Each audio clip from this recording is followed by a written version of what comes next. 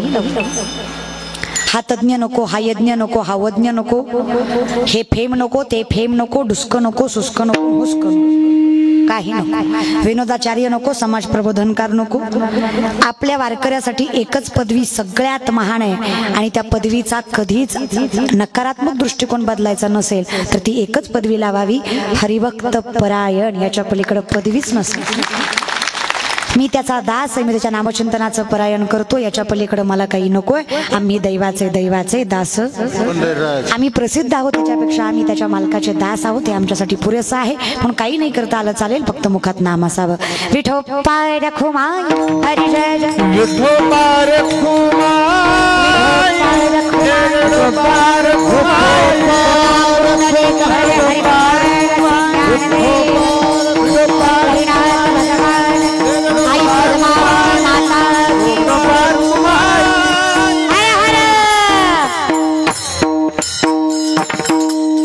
हा सुंदर नामचिंतनाचा अट्टहास अखंडितपणे चालू असलेला हा नामस्मरण सोहळा, आई पद्मावती मातेच्या मंदिराचा वर्धापन दिन सोहळा आणि त्या वर्धापन दिनाच्या सोहळ्याच्या निमित्ताने हा संकीर्तन सोहळा या बनेश्वराच्या कृपेनं असणाऱ्या बनसा रोळ्यामध्ये तुम्हा सगळ्यांचे मनस्वी आभार. माझं तसं जन्मगाव बार्शीजवळ भानसळे होय. तर पहिला आम्ही भानसळे म्हणायचो. लोकाला भानसळे काय माहित, छोटं 50-100 उमऱ्याचं गाव आहे, काय माहित नव्हतं. लोक म्हणायची बनसरोळा का. मला बऱ्यापैकी 50% लोक तर बनसरोळ्याचीच म्हणायची महाराज बरं का. त्याच्यामध्ये भानसळ त्याचं थोडं सेम उल्लेख यायचा. पण त्याच्यामुळं माझा योग आला तिथं यायचा. मला माहित नव्हतं कुठं आहे गाव महाराज बरं का, पण यायचा योग आला भाग्य. त्याचमुळे तुम्हा सगळ्यांचे मनस्वी आभार. तुम्ही सगळे उपस्थित आहात ग्रामस्थ मंडळी. अशीच आई पद्मावतीची तुमच्या गावावर कृपा असावी, आमच्यावर कृपा असावी ही विनंती. सुंदर टाळकरी या वयात इथं उभा आहेत, जगाचा मालक, वृद्धिंगत करणारी यात वाद नाही. विनेकरी दादा, चोपदार दादा, अगदी गोड गायनाचार्य, सगळी महाराज मंडळी, अगदी सुंदर पखावाज, हरिभक्त परायण आमचे अनंत महाराज, अगदी गोड सुंदर पखावाज ज्यांनी वाजवला. याच्या आधी फार वेळा सवेला साथ दिली. जसं नावामध्ये अनंत हा उच्चार आहे तसा जगाच्या मालकापर्यंत म्हणजे जगाच्या अनंतापर्यंत नामचिंतनाचा जयघोष पोचावा एवढी ताकद त्यांच्या बोटांमध्ये आहे. म्हणून चरणावर साष्टांग दंडवत. अगदी गोड सुंदर पखावाज वाजवला. शिवनिर्मित असताना मृदंग तांडवासारखी वाजवायची ताकद बोटांमध्ये यावी हीच प्रमाणाची प्रार्थना. त्याचबरोबर हरिभक्त परायण अगदी गोड सुंदर गायन ज्यांनी केलं असे माऊली महाराज असतील, त्याचबरोबर कैलास महाराज होते, दोघांचे मनस्वी आभार. ती सगळी मंडळी आधी सरस्वती कंठामध्ये वास करावी. जगाच्या मालकाचं नाव जे गोड आहे ते अजून गोड करायची ताकद तुमच्यामध्ये आहे. चरणात साष्टांग दंडवत तुमच्या. सगळी टाळकरी पंचक्रोशीतील मंडळी, सगळ्या वारकऱ्यांच्या चरणावर साष्टांग दंडवत या लेखीचा. अगदी गोड सुंदर तुम्ही सगळे उपस्थित राहिलात. ग्रामस्थ मंडळी, सोबदार दादा, त्याचबरोबर आमचे धनंजय महाराज अगदी गोड सुंदर परमार्थाची सेवा करत ज्यांनी साथ केली त्यांचे मनस्वी आभार. सगळी मंडळी, माझ्यासोबत आलेल्या दोनही गोड कीर्तनकार, आमची अंजली असेल, श्रद्धा असेल, ही माणसं बरीच म्हणतात एवढा पैसा घेता ठेवता कुठं, घेतलेला पैसा कुठं ठेवता. मी कीर्तन करते त्याला 18 वर्ष झाली. तोंडाकडे बघू नका, माझ्या 24चीच आहे मी. माझा जन्मच 2000चा आहे. कसा विषय माहिती आहे का, तुम्हाला सांगते. माझा बाप माळकरी, माझा आजा माळकरी, माझा पंजाच्या पंजाबी माळकरीच आहे. जर वैष्णवाचं कुटुंब असेल तर त्याचं फळ थोडकं नसतं. जर अखंडितपणे वैष्णव धर्म सांभाळला गेला तर प्रत्येक कुळात एक सामर्थ्यवंत व्यक्तिमत्व जन्माला आल्याशिवाय राहत. हे कष्ट त्यांचं आहे, फळ आम्हाला भेटलंय. आम्ही उठं आयत्या कणकीवर रिगोटे आहेत आमच्या. आम्ही माऊलींची कृपा आहे, पण परमात्म्याची कृपा आहे म्हणून नाही दादा. पण एवढं पहिली लोक पैसे देत नव्हती, आता देते ती, आता चांगलं देते. मला तेव्हापासून कळलं प्रसिद्धी आल्याशिवाय पैसा सुद्धा येत नाही. मग काय, पहिलं 500 घ्या, तिकिटाला किती लागतंय 100, मग 200 घ्या, असला कारभार असायचा. आता चांगलं देतात. ह्या 3-4 वर्षात नाव झाल्यापासून लोक पैसे द्यायला लागली आणि पैसे द्यायला लागल्यावर कळलं कमवायचं अवघड नाही, खर्चायचं अवघड आहे. आणि ज्याला कुठं खर्चावं कळत नाही त्याची अवस्था शाहरुख खानच्या पोरासारखी होती. त्याला कळलं महाराज. मग म्हणलं माऊली म्हणतात जरी स्वधर्मात होते जे जे मेळे आपण यात ते दिजे बहुते सन्मान योगे 50% वाटा तरी समाजितार्थ जावा. म्हणून एकही रुपया कोणाची देणगी न घेता, हाताला कधी पावती पुस्तकाचा स्पर्श न लावता, कीर्तनाच्या मानधनाच्या व्यतिरिक्त एकही रुपया कोणाचा न घेता, फक्त आणि फक्त कीर्तनाचं मानधन जे आपण घेतलेलं आहे त्या कीर्तनाच्या मानधनावर मी शिवलीला पाटील सगळ्यांना सांगू शकते, परमात्म्याच्या दारात देवा योग्य तो वापर केला. आज 3.5 ते 4 कोटी रुपयाची शिक्षण संस्था आहे माझी, ज्यामध्ये सामर्थ्याने मुली शिकवते. आज 60 ते 70 मुली माझ्याकडे आहेत. गादीशिवाय झोपत नाही, आरोशिवाय पाणी पित नाही, सोलरशिवाय आंघोळ करत नाही. माझं स्वतःचं घर पत्र्याचं आहे, पण माझी संस्था आरशीशी आहे. कधी आलात तर नक्की या बार्शीला. पुणे लातूर बायपासला माझी संस्था आहे, कैवल्य साम्राज्य चक्रवर्ती विश्व माऊली वारकरी शिक्षण संस्था. ज्यामध्ये शैक्षणिक शिक्षण तर आपण देतोच, फक्त मुलींची आहे. सीसीटीव्ही कॅमेऱ्याच्या कक्षामध्ये हरिपाठाचं प्रांगण वेगळं, किचन वेगळं, पाठाचा हॉल वेगळा, प्रत्येक 4 मुलीला वेगळी रूम, वेगळं वॉशरूम, वेगळं बाथरूम, आणि सगळ्या गोष्टींना बायका. पोरींचं ताट सुद्धा पोरी सुद्धा धुत नाही, त्या धुवायला बायका आहेत, स्वयंपाक करायला बायका आहेत, त्यांच्या रूमा झाडून पुसून घ्यायला बायका आहेत. पोरी फक्त अभ्यास करतात. शास्त्र वेद उपनिषद जी व्याकरणाची संहिता आहे, गीतेची असेल, विष्णू सहस्त्रनामाची असेल, ते आपल्याच भागातले दत्ता महाराज हुके अखंडितपणे ज्यांनी सुंदर वेदांताचं शिक्षण मुमुक्ष धर्मशाळा पंढरपूर येथे सामर्थ्याने पूर्ण केले. दत्ता महाराज हुकेंकडे संहिता आहे. त्याचबरोबर माऊली महाराज बखावास शिकवतात, आणि कीर्तनाचं जे काही आहे ते मी बघते. संहिता वगैरे सगळं घेऊन जो उर्वरित भाग आहे दृष्टांताचा, संत चरित्राचा, तो मी बघते. अखंडितपणे मुली शिकतात. त्या मुली पुढे जाऊन पैसे किंवा प्रसिद्धी मिळवतील म्हणून कदाचित शिकवत नाही, पण त्या मुली पुढे जाऊन धर्माचा प्रचार करतील म्हणून शिकवल्याशिवाय नाही. एवढं मात्र सत्य. मग तुम्हाला सगळ्यांच्या चरणावर साष्टांग दंडवत. म्हणून एक वाक्य हे सांगायचं कारण एवढंच होतं, महाराज लोक वाईट नसतात, कधी कधी वाईट लोक महाराज होतात. फरक आहे. तो फरक तुमच्यात लक्षात आला म्हणजे तुम्ही दंभाला मारलं एवढं मात्र नक्की. त्याच्यामुळे ही सगळी तुम्ही कारणं टाळा. हा संसारिक व्याप जो खरंच त्रास देतोय तो बाजूला टाकून आई भावाने चरणी नतमस्तक व्हावं. आई भावाने एवढंच दान पदरात टाकावं. आम्हाला जर जोगवा द्यायचाच आहे तर भक्ती वैराग्याचा द्यावा, आणि हा जोगवा आम्ही आमच्या पदरात घेऊन अखंडित आयुष्य जगावं. ज्ञानेश्वर माऊली ज्ञानराज स्वामी तुकाराम